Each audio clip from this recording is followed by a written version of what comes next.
Good evening, everyone. Tonight, our speaker is Kaye, and the title of today's talk is The Princess Loses Her Head. Welcome, Les. Thank you. Thank you. I'm going to spotlight you so you can go back to gallery view if you want to see people. Yes. There you go.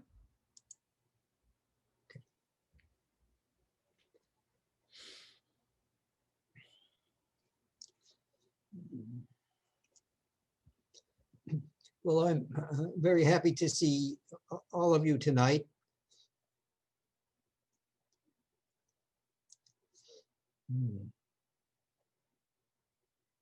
I think many of you must have curtailed holiday travel plans and can't be with family. But this is a good place to be as an alternative, to be with each other, to be with our Sangha. So I'm glad to see you all.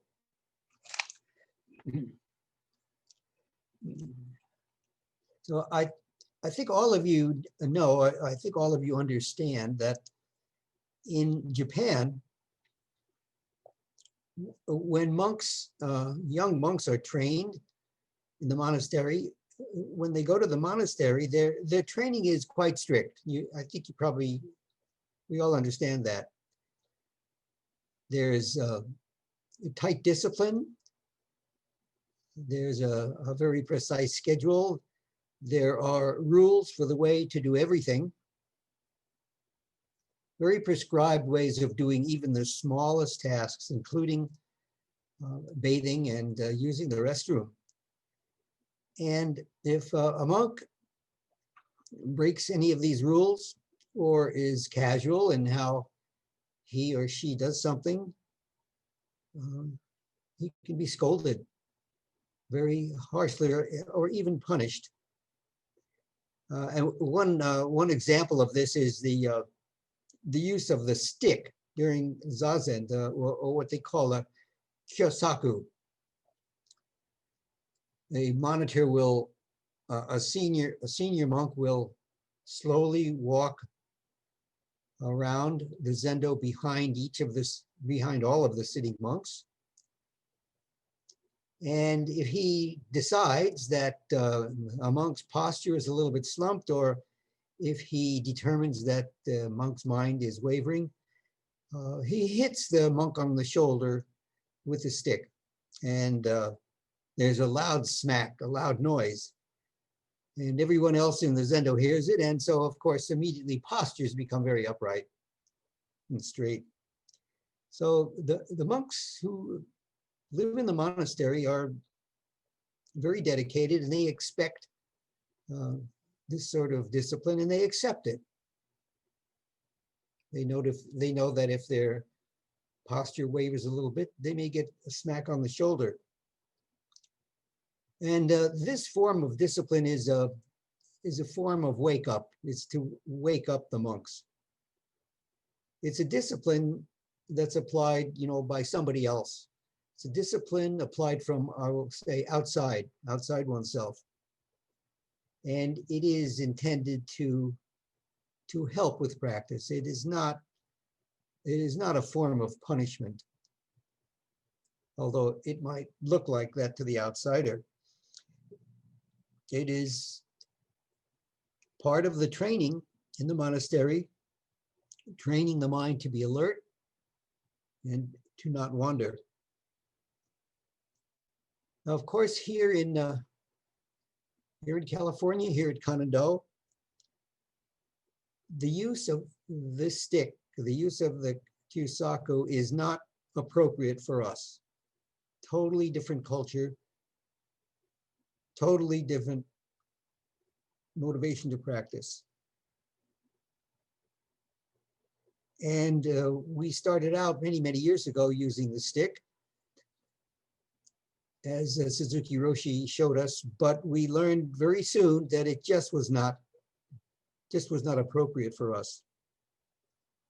We have the stick, we haven't thrown it away. It lives on the back of the altar and it stays there. So we have a layman's practice. And our practice is mostly in public life, not in the monastery. We are not secluded monks. We have work to go to, and we have families to take care of. And this has changed the motivation of our practice, the emphasis. We do not rely on somebody else to apply motivation, neither with a stick nor with anything else, or with enforcing the rules from outside. We make our own rules ourselves. We rely on our own personal determination and our personal effort. We don't rely on somebody outside of us to push us to do right practice. We determine it for ourselves. And this is an important part of the foundation of our practice for today. So at Commando, we did put away that stick many years ago. And personally, I feel that it is a better way. It is better that we learn how to encourage ourselves, to find our own way to maintain awareness and to return to awareness based on our own experience and our own initiative, rather than from being hit with a stick from a monitor.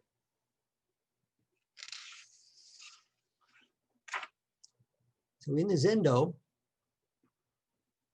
we emphasize paying attention to our breath so that we can be aware of the movements of our mind. And in the quiet Zendo, where there's no activity, it's an ideal place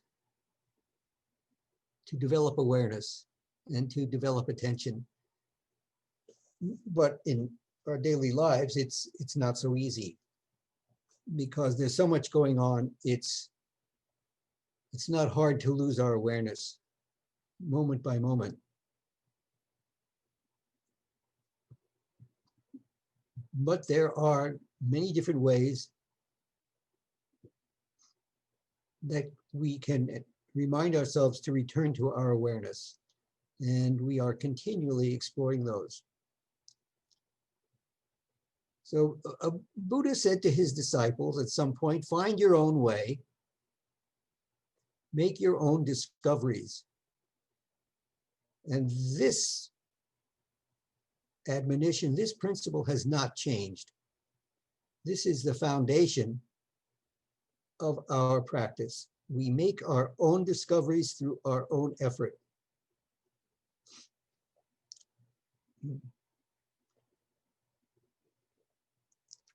And I had a particular experience about making discoveries that I'd like to talk to you about. When Suzuki Roshi first came to San Francisco, and Zen practice first came to San Francisco in the early 1960s, all of us who were involved in those very early days, especially the people who attended San Francisco Zen Center, there was a lot of interest in the things Japanese and in Zen culture, a lot of interest. We hope to learn something about the practice by absorbing the cultural items. So we took a great interest in offering incense, in wearing beads, in shopping for tofu, in eating ramen, in wearing sandals. And something that became very popular pretty quickly was green tea. Up until then, coffee was the drink of choice, but Zen students became interested in green tea. And when Suzuki Roshi had guests visiting him in his quarters in Zen Center, he always welcomed them with a cup of green tea. And the first time I had a chance to meet with him privately, he did offer me a cup of tea. And I discovered that its flavor is very subtle. It's not sweet. It's not spicy. Does not have an exciting flavor like some teas might. Instead, it had a calming effect. So I was interested. And so I asked him how you make it, how do you brew it? And he started to explain. He says, well, you put some loose tea in a little teapot, you boil some water, and you let it cool a little bit. And then you pour the hot water over the tea in the little kettle. And then I said, well, how long do you let it brew? And he didn't answer. He just shrugged his shoulders.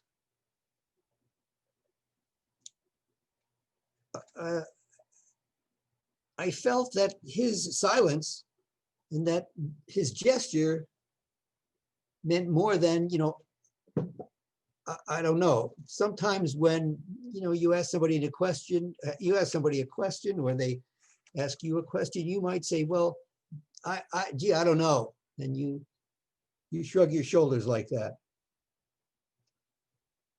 But his gesture was not saying, oh, I don't know how long you brew the tea. I felt he was saying, you have too many questions. You should experiment with tea. You should have trial and error. Have your own personal experience with green tea. I felt that this is what his gesture meant.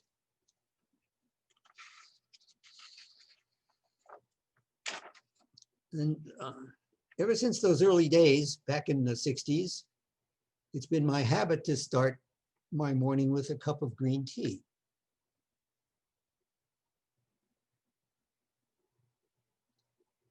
When I get up, I start the hot water, start the water boiling, and I get dressed for Zazen.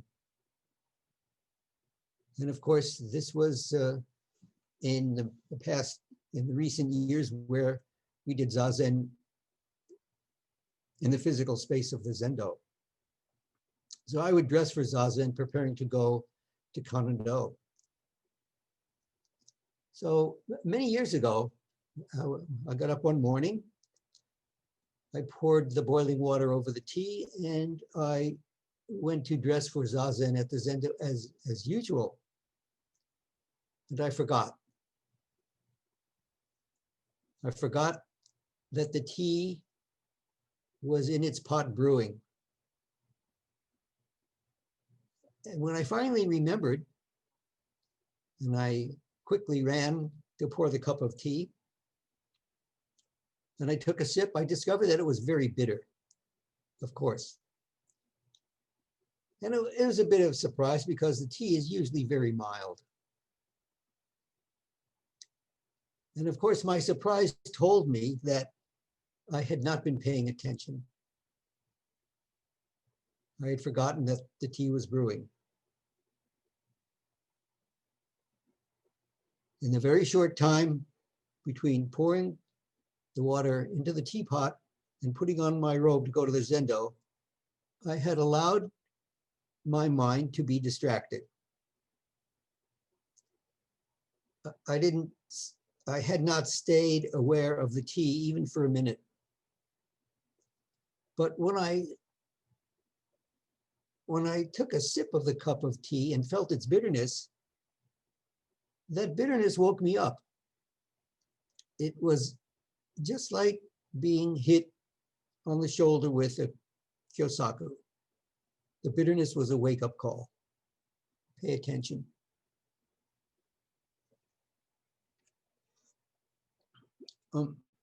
Did you ever, when you were out driving, did you ever get a ticket for not stopping at a stop sign? And you say either to the officer or to yourself, oh, you know, I didn't see it. I didn't see the stop sign. But after you get that ticket, you will pay attention to your driving. Well, that you'll pay attention to your driving until the bitterness of that experience fades away. Then your driving may revert back to be very, very casual or relaxed. The disappointing experiences in our life can feel very bitter and can taste very bitter. But they do help us bring our mind back to awareness. So that day, many, many years ago, the bitter taste of the tea got my attention, and I did not easily forget it. I didn't dismiss it. I remembered that bitterness, and I remember that bitterness today. Although I'm pretty good now at not letting the tea go too far. But the bitter taste of that green tea years ago was a reminder of how easily our mind can be distracted. So when we see that kind of experience from the standpoint of our practice, we realize that the bitterness is not an enemy, but the bitterness is our friend. And so I'm grateful for that quality of green tea.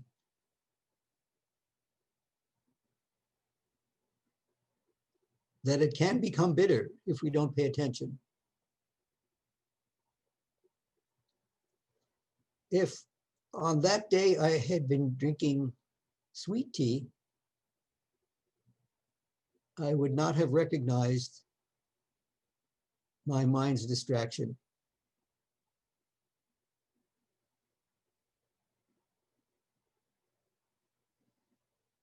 When we experience bitterness in our life, it can bring life to our life.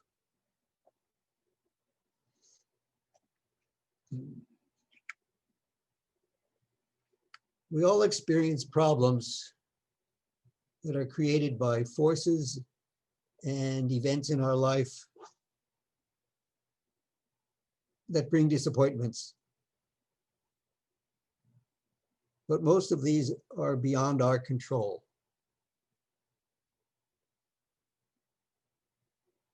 So the disappointment is not bitter. These unexpected and unexplained difficulties that come up can be painful. They can even cause suffering and sometimes grief, but they are not bitter.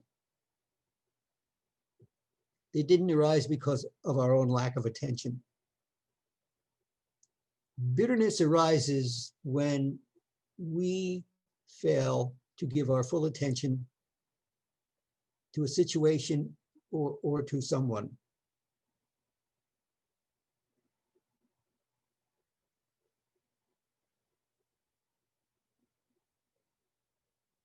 Or when we fail to give our full attention to a disappointment or a problem.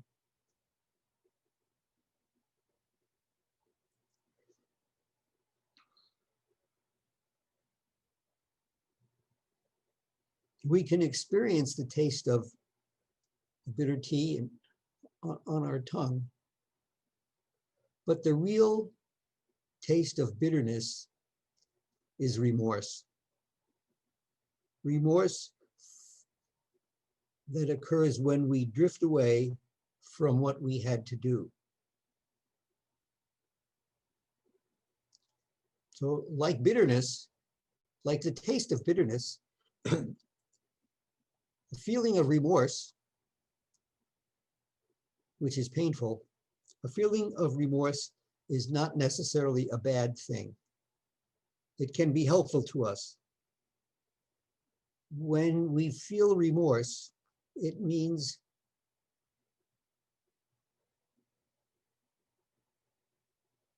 we are accepting our role in what happened, and we are sharpening our mind. As we learn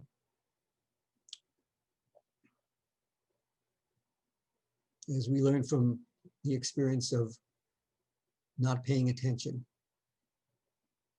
So remorse can help turn bitterness into sweetness.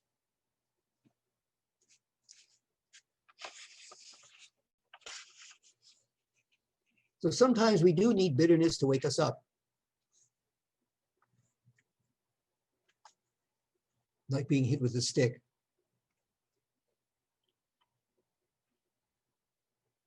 And there's a story from ancient China that I'd like to share with you.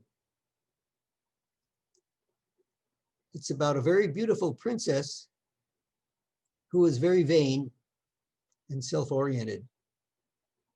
Every day she would sit in front of a mirror with her attendants, and she would admire herself, and she would try to make herself more beautiful, and she would spend hours combing her hair and having her attendants comb her hair. Long, beautiful hair that her attendants would spend hours combing out. The maid wasn't very pleased by having to do this every day.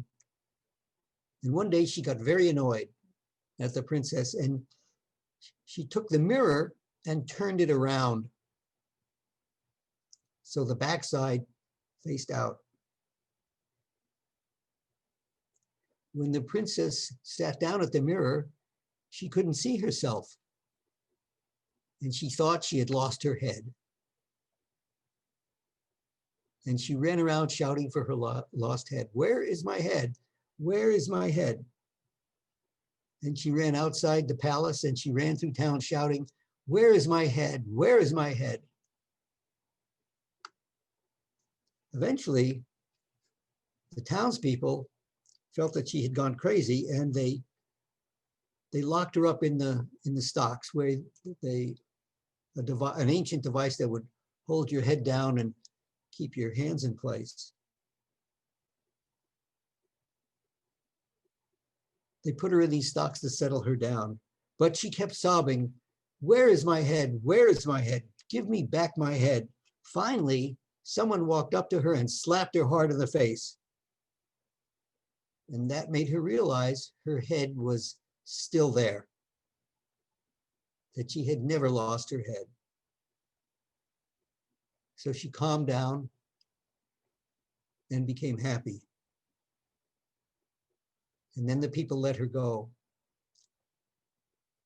And from that time on, she gave up admiring herself. So what should we do when bitterness occurs in our own daily life?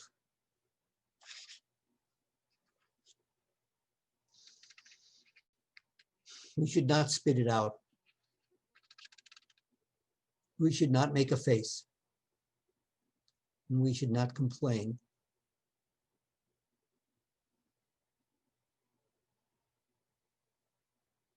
If we created the bitterness through our own lack of awareness, we should taste it, let it dissolve, and we should learn to swallow it. And the most important thing, we should let it wake us up like a slap in the face. or as if we were being hit with the Kyosaku. And when we have an opportunity to do that same activity again, this time we make a vow to pay attention.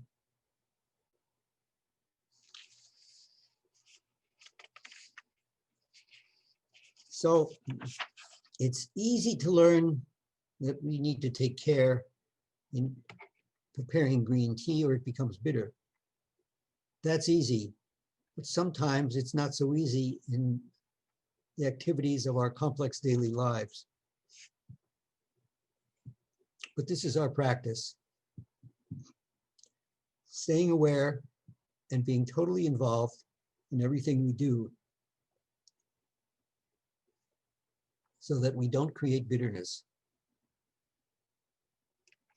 So while we are not able to go back to Kannon-do, while we have to keep it closed because of the situation we're in, we should keep a Zendo attitude in our life, even though we cannot be there. We should continue to practice and keep our body and mind in awareness, just as if we were on our cushion.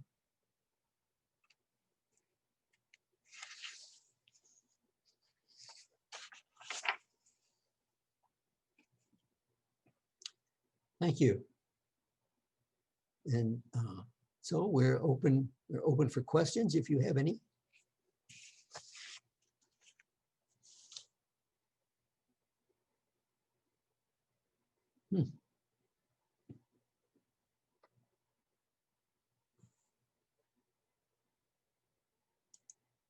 Dave? Thank you so much for your talk, Les. Of course, I'm sure we're all familiar with what you said about the Buddha saying, you know, don't depend on external authorities, you must find your own way. On the other hand, I think there is a sort of a slippery slope sometimes. I remember hearing a few years ago someone talking about an unfortunate tendency that she detected in sort of late 20th century Americans to pick and choose different pieces of Asian religions and Native American religions and Christianity or Judaism and just sort of cobble together their own personal religion, which really came out sounding really kind of narcissistic. And what she was talking about was that there's considerable value in respecting and paying attention to wisdom traditions that have been around for a long time, not necessarily following things slavishly, but striking a sort of a balance. The thing that I'm thinking of specifically here is when we chant the English translation of the Sandokai, and there's one passage in there that has always kind of gotten my attention. It says, hearing the words, understand the meaning, don't set up standards of your own. And I'm just wondering if you can help clarify a little bit where the edge is there between taking responsibility and initiative for our own practice and setting up standards of our own.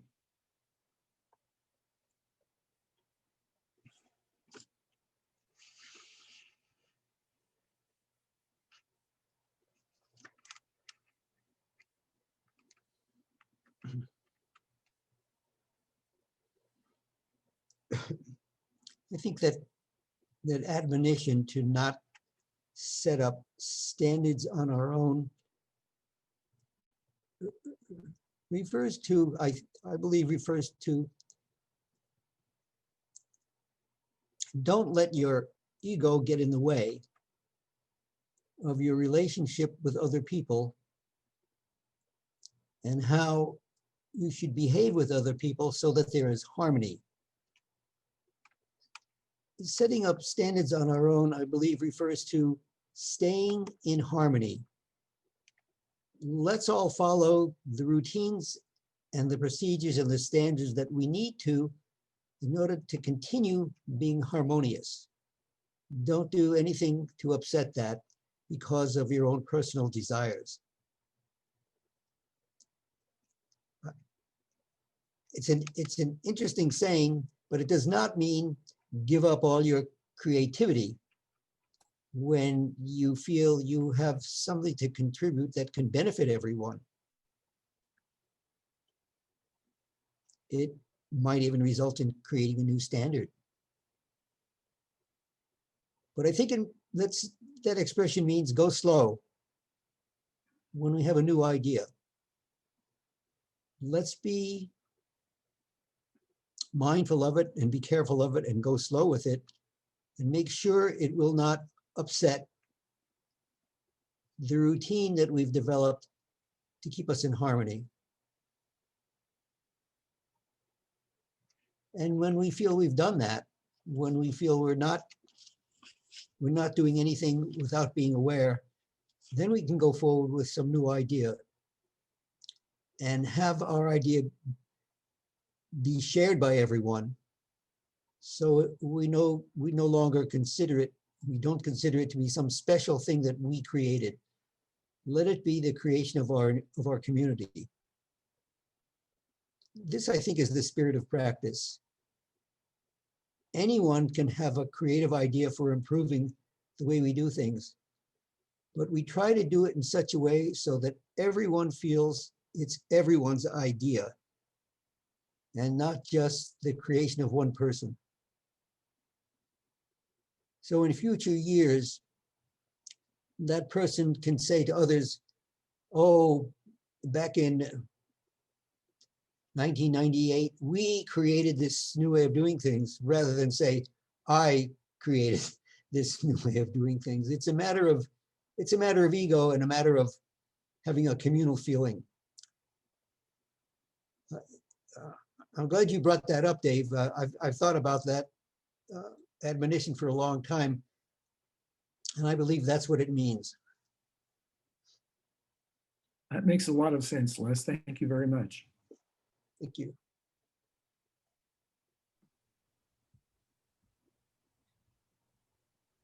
Diane, are you in Gaucho? It's pretty dark, so I can't see you very well. No, you're just listening. Oh, you're on mute, so I also can't hear you. Sorry. Oh, there's Diane. Hi, Les.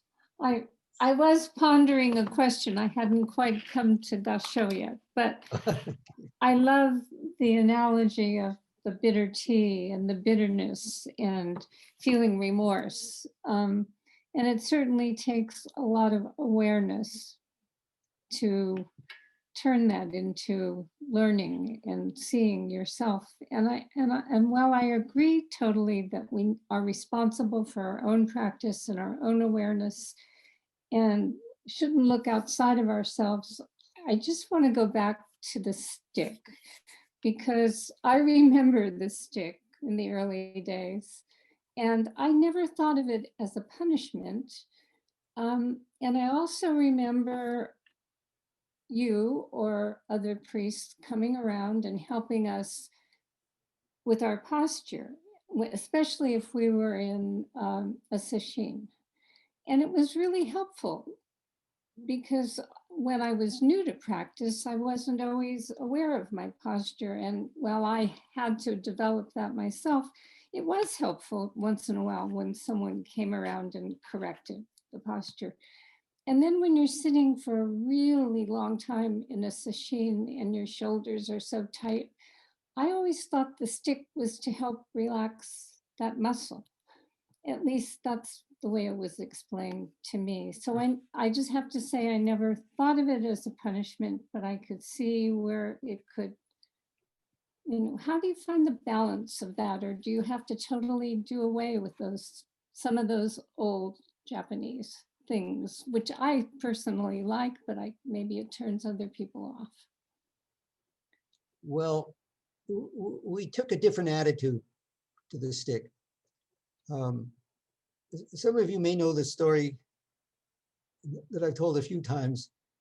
When Kanado was not yet at Rock Street, when we were still back on College Avenue in Mountain View in a very small building, Mhm. we did use the stick. I mean, hit on the shoulder.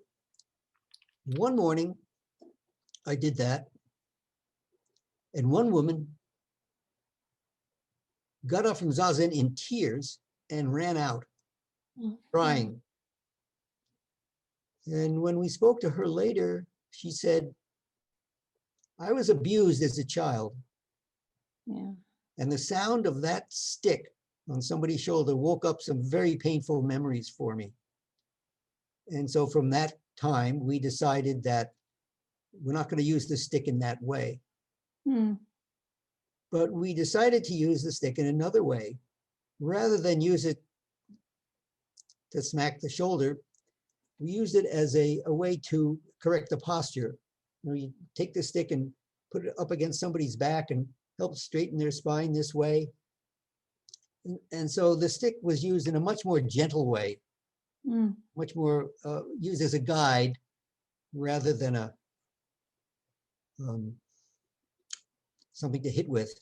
So that experience, that bitter experience with that young woman running out of the zendo, taught us something about the nature of practice and how would we be better off practicing a little bit different, a different way here in this culture, Mhm. one with some feeling and less regimental. But we haven't used the stick in any capacity for a long time. We could go back to using it if people think it's helpful. Hmm. Good. Thank you.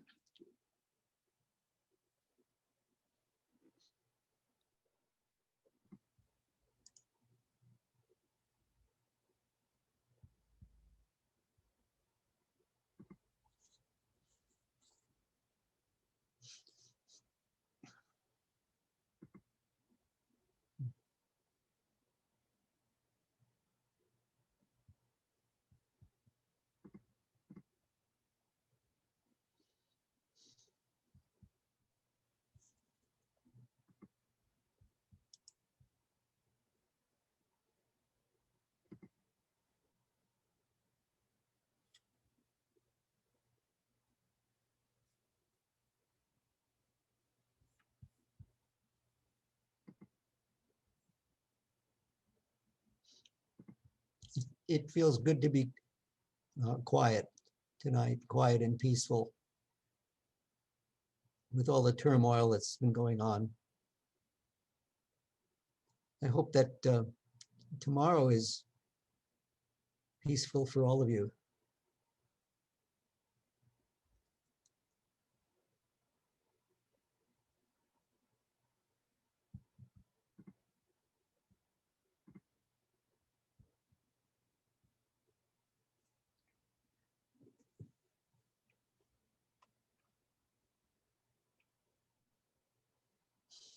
Les, I don't have a clearly defined question, but when you started this story, it reminded me of a different story that's a similar, but a little different. And I believe it was one of the women ancestors where she was, very beautiful, very wealthy, um, and she was taken, I guess, to the Buddha. I mean, this is all allegorical, I guess, but she saw the Buddha showed her a woman even more beautiful than her, and she had never seen one.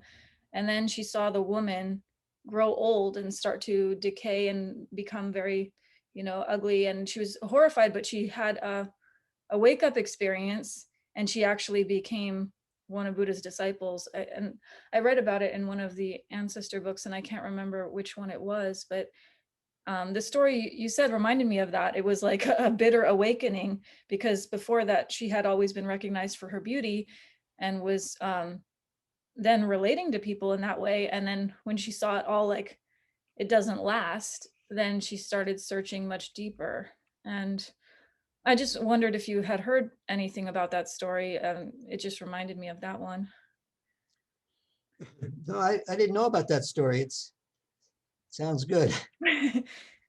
Yeah, I think I read it in a women ancestors book, maybe Women of the Way. I think that's where it Mm. was. But So yeah. that's in that story, it was the Buddha who made the other woman go from very beautiful to old and elderly. Yes. Yeah. Sh- Should we all have the Buddha's powers like that, or are we better off as we are? I'm not sure how he did that. I'm sure it stories evolve over time. Yeah. Maybe he told her a story, but it turned into a No, demonstration. we know he didn't have a video. No Photoshop either. Anna? Oh, and then Columbine after Anna. Thank you for your talk, Les. Your story about the bitter tea reminded me of some advice you gave me a long time ago about letting people learn to help themselves instead of always trying to help right away. That we have that tendency, and it's important for people to learn how to do that for themselves. And this has been such a hard year, and so I was wondering about letting people learn from that bitterness and also explaining things the way Suzuki Roshi didn't explain to you all the details of the tea. I think in our culture, we have so much information now that we have a tendency to say, go here and do this, and to give all the information. So how could we balance those two things right now, especially with people being a little bit more isolated, to have that urge to help and have that urge to explain? How do we find the balance? No,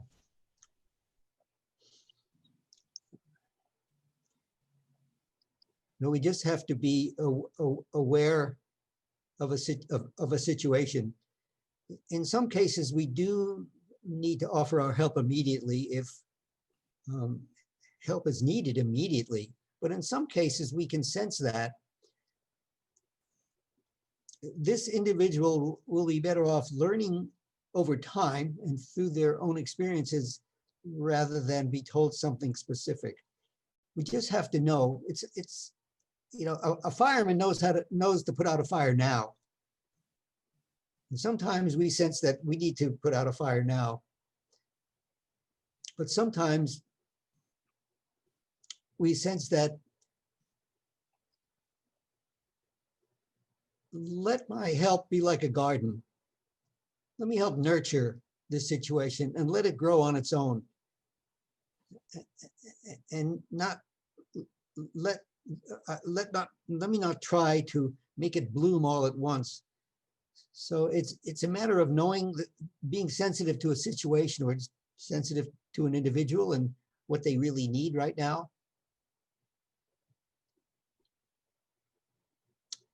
So in that story when Suzuki Roshi told me about tea, he did give me a very, very specific instruction at first. But then he sensed that I'm not going to give this guy any more specific instructions. He needs time to figure out the rest of it on his own. So it's up to us to be sensitive and aware to the situation we're in and what situation the people that we are with, what situation they are in. And we get a bit wiser every day in that aspect as we sit. We tune our awareness and our attention. And so we learn little bit by little how to respond and when to respond and what kind of words to say and when to be silent and what kind of gestures to make. It all unfolds as our practice unfolds. Thank you. Thank you, Anna. Columbine. Hi, Les. Hi. Hi. So I guess this was more just comments about, so I guess what kind of struck me as surprising was that you said that when we're distracted, we might have remorse. And I could see that naturally from somebody who was practicing Buddhism and and was aware, and then maybe like you described, but it felt like most people who are distracted, like just regular people, don't have that sense of remorse necessarily. And so it seems like it's more of a sense of maybe dissatisfaction. And I guess, well, two things. One thing, watching other people being distracted and not really knowing what, like, if they do feel dissatisfied, not knowing how to help them, kind of. That's one thing that I wonder. And then I guess the other thing is, for me, now that everything's on a screen right now, and there's less, you know, like human, I'm having a really hard time not being distracted. And I'm a very, in general, a very focused, you know, never had distraction issues in the past, but especially with everything being on a screen and feeling so virtual to me and not real, I am having a really hard time, especially just mostly with human interaction. When it comes to, you know, if I'm cooking or I'm, you know, cleaning, I'm not distracted really, because those are like real things that I'm doing, I would be doing alone anyways, you know.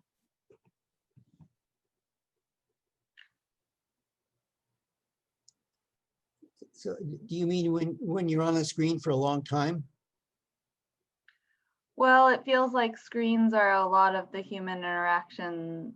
They make up a lot of the human interaction nowadays. And it feels artificial, kind of. Yeah.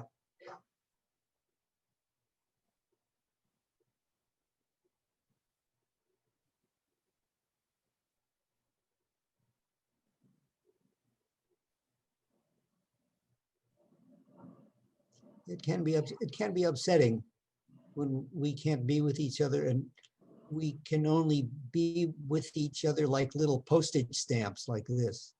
Yeah. It's a little odd. Yeah. It's but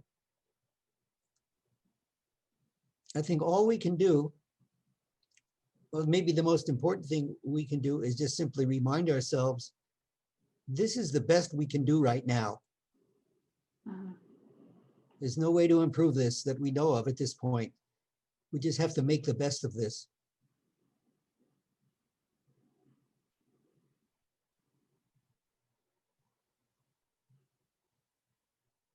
And look on the positive side and the bright side of it. We do have the opportunity, like right now, to see each other. Many of us are separated from each other long distances. Yeah. Many miles, but we have a chance to be with each other, and even in this limited postage stamp way. And that's kind of a blessing.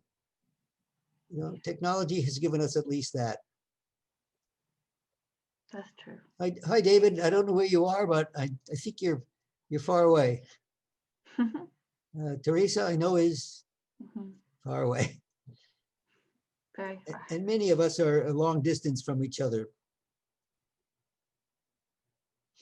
But we have a chance to be with each other in this limited way. Now, I always remind myself of that.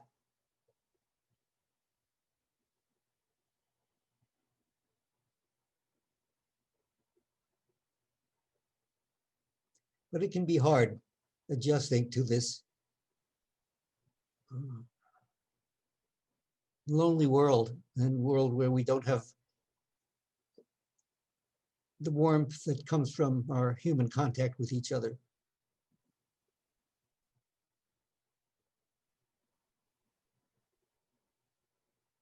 But we do the best we can.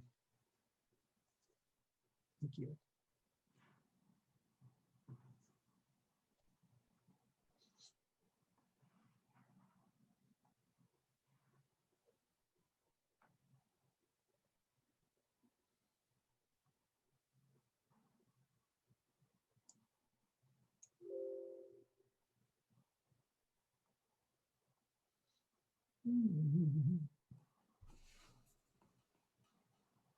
Yes, Dave.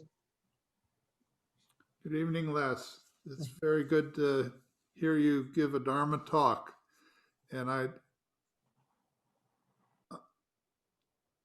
for me, attending Kanando by Zoom is very much revisiting my roots. I started meditation in Buddhism at Kanando, and I have taken a rather gypsy-like ride through many other Buddhist denominations and practices. And I'm using this opportunity to get back in touch with how I started with it all. And yes, the spending too much time in front of Zoom is a problem, but given that this is the best we can do, I want to say that my experience of touching base with the Kanando practice, the flavor of the Kanando community, even though it's a bunch of new people mostly, has for me been very successful. And you're right, the long distance participation is a real advantage. So I appreciate everybody there keeping the home fires burning, as it were, or the cushions moldering or whatever. In other words, in many ways, it is working for me in unexpected and pretty remarkable ways. And I appreciate all that. And I appreciate you folks. Thank you. Good.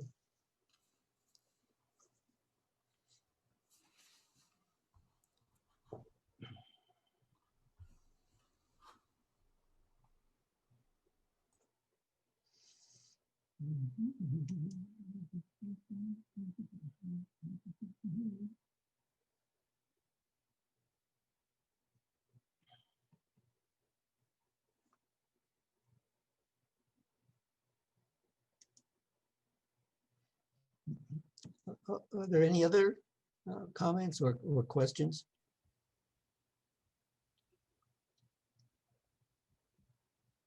Teresa?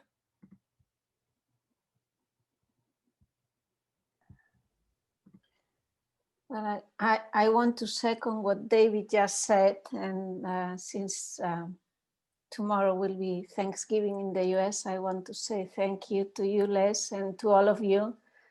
I can't imagine this year without this. It's been a great support in my life. So thank you.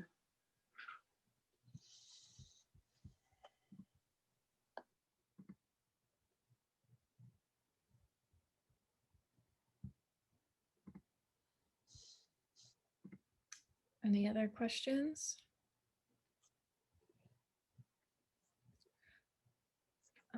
Well, thank you, Les, for a wonderful talk. Do we have any announcements tonight?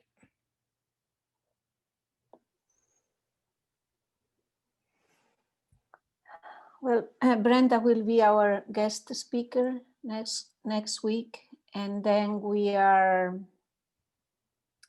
organizing the holiday party, and we are inviting people who want to share something to do so. So if there's something you want to share, a poem or a personal story, a picture that reflects what this year has been like for you, please let me know. And also Doug is going to be creating a slideshow video.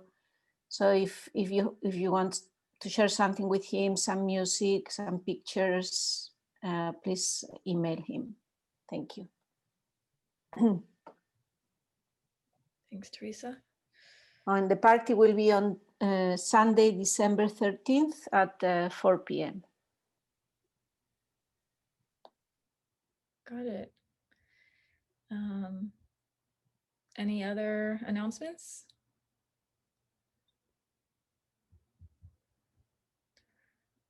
Great. So I guess we will close. Oh, wait, sorry, newcomers. Can you please, I see at least one newcomer. Hendrik, do you want to introduce yourself? Oh yeah, thank you, Bonnie. I'm Hendrik from Indonesia. Last time I invited Roshi to Indonesia, perhaps 8 years ago. Wow. Yeah. So I just checking up the Canada website, and there's an online program is to jump in. So yeah, actually the time is suitable. It's in the afternoon right now. So yeah, I can join. And thank you, Roshi, for the beautiful Dhamma talk. Yeah, it's nice to hear from you again. Welcome back, Hendrik. And I see other newcomers, but not on video. Do any of you want to introduce yourselves? You'll have to unmute yourself so that we can hear you.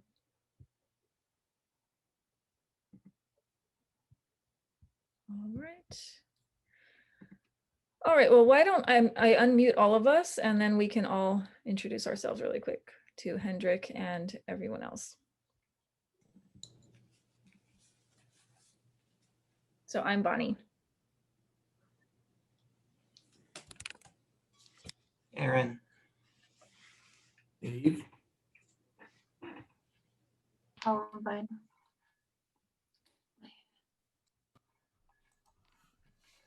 I'm Megan. Les. Oh, sorry, Megan. It's okay. I'm Janet. Diane, Okay. David? Student. Anna, Lee. Cherie, Okay. Travis. Tyson. Okay. Teresa.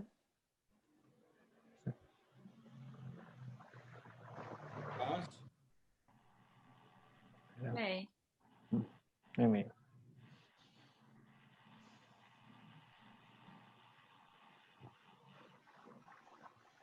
Mahesh. And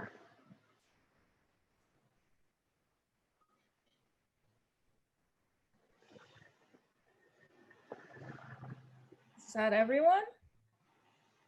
All right, thanks. Yes. Oh, hi, Anathea. I think.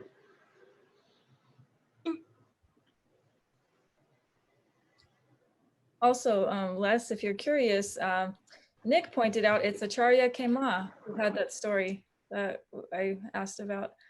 So, Yeah, I saw that. oh, okay, yeah. So that was interesting. Great. All right. Well, thanks for joining, everyone. Wonderful talk, Les. I really loved it. And all right, thanks everyone for joining. And you are all feel free to drop off. And everyone have a happy Thanksgiving.